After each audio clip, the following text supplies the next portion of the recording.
É foda o que eu vou falar aqui, mas se você ainda tinha esperança de título de campeonato brasileiro, hoje ele talvez foi pro saco, né? 100% com esse empate do Juventude do Cruzeiro contra o Juventude. E tem muita coisa que eu quero falar aqui. Mas antes eu quero falar aqui da Bruços, tá? A Puro Malte Ultra, 0 açúcar, 0 carboidrato. Eu ia gravar um vídeo depois, mas esse jogo me estressou tanto que eu já vou tomar aqui, tá? Essa cervejinha boa, gelada. Brussels Puro Malte Ultra, não tem açúcar, não tem carboidrato, 37 calorias apenas em 100 ml. O Deleão pediu licença poética, eu vou pedir uma licença alcoólica aqui pra me acalmar, pra poder fazer o comentário do jogo. E só um... Seguinte, galera, o Deleão falou uma coisa ali que eu concordo muito. Esse resultado de 3-3, ele foi construído pelo que o Cruzeiro fez no primeiro tempo. Mas vamos separar por partes aqui. A primeira coisa é o time que foi pra campo.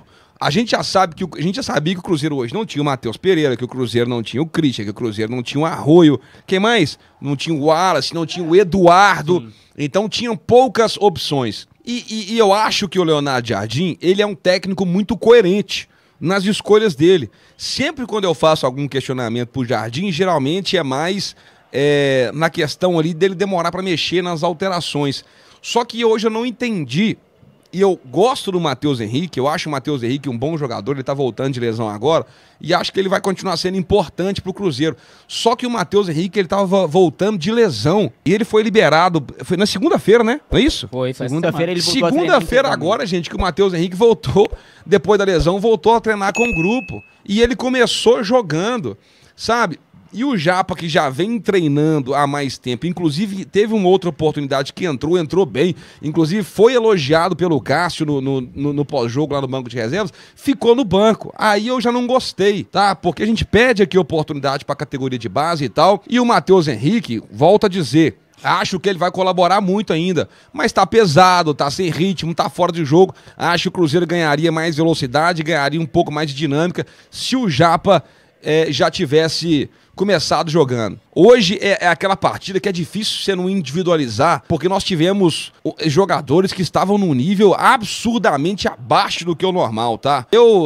A gente pode discutir aqui se os 2 gols do Juventude, se o primeiro foi falha do Cássio, tem toda essa situação, mas olha, hoje o William fez uma partida absurdamente abaixo. O Marcelo Hermes, que é o Marcelo Hermes, deitou no William, ali pelo lado direito. Um outro cara que eu também sinto que deu uma caída de produção muito boa, mas assim, ainda menos que esses outros, é o Lucas Silva, que a gente sabe que é um cara que organiza muito o meio campo do Cruzeiro, mas talvez a falta do Matheus Pereira, a falta do Christian, a falta desses outros caras que ajudam a desafogar ele, pode ter tido sobrecarregado o Lucas Silva, que pra mim fez uma partida abaixo. Vamos lá. Sinisterra, mesmo tendo feito gol, eu ainda não vejo muita coisa no Sinisterra não, tá? Pra mim ele tem que melhorar e melhorar demais.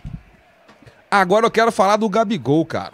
Pô, Gabigol, aí ó, às vezes a gente pede oportunidade, a gente perde chance, e o Gabigol teve umas 2 oportunidades aqui agora no final, pô, um chute belíssimo que o Jandrei salvou, e depois um cabeceio, né, que ele não pegou tão bem na bola, e ali ele poderia ter feito um gol. Mas se você analisar o Gabigol ali nos 90 minutos, ele precisa contribuir mais, sabe? Tem que aparecer mais pro jogo, tem que criar mais oportunidade, tem que se dedicar mais, tem que correr mais, sabe? Então eu senti que o Gabigol também hoje, por mais que teve algumas boas oportunidades ali, ele ficou devendo, mas pelo menos tentou, tá? Isso a gente tem que destacar aqui, que tentou bastante o Gabigol. E aí o Jardim, eu concordo com o Deleão falou, ele meio que corrige um erro no intervalo ali, quando ele tira o Matheus Henrique e volta com o Japa. Sabe o que me lembrou isso? Me lembrou a final da Sul-Americana ano passado. Sim. Que todo mundo sabia que o Wallace estava mal e o Lucas Silva vinha numa crescente, o Diniz foi lá, colocou o Wallace pra jogar, o Wallace entregou 2 gols, ele vai lá, tira o Wallace e coloca o Lucas Silva, que era pra ter jogado. Então eu senti isso hoje. A gente vai pro intervalo com 2-1, né, se eu não me engano. 2-1. E aí no segundo tempo, a primeira coisa que ele faz é colocar o Japa e tirar o Matheus Henrique. E aí o Cruzeiro voltou muito melhor. Muito melhor. Então a gente poderia ter começado o jogo com o time que começou o segundo tempo, e aí eu acho que a dinâmica do jogo seria diferente. Agora, a apatia, o espaço E não sei, em alguns momentos até alguma preguiça que teve o Cruzeiro no primeiro tempo, e aqueles 2 gols ali poderiam ter sido evitados. É preocupante um time que está querendo brigar por título de campeonato brasileiro, de Copa do Brasil, e até então, né, do brasileiro que agora ficou mais difícil, tomar 3 gols para um time que está brigando para não cair, sendo que a gente tem uma decisão de Copa do Brasil pela frente. Eu fico preocupado porque a gente teve 10 dias aí, 9, né, de descanso.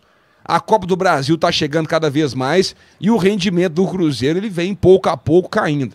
Hoje a gente tem um pequeno desconto, vamos dizer assim, que a gente pode dar, porque não tinha o Matheus Pereira, não tinha o Cristian, não tinha o Arroio, não tinha o Eduardo, que são jogadores de confiança do Leonardo Jardim. De qualquer forma, um balde de água fria na torcida do Cruzeiro. E agora, para mim, meu amigo, é focar no que a gente tem a possibilidade real de ganhar mesmo, que é a Copa do Brasil, viu, Guilherme?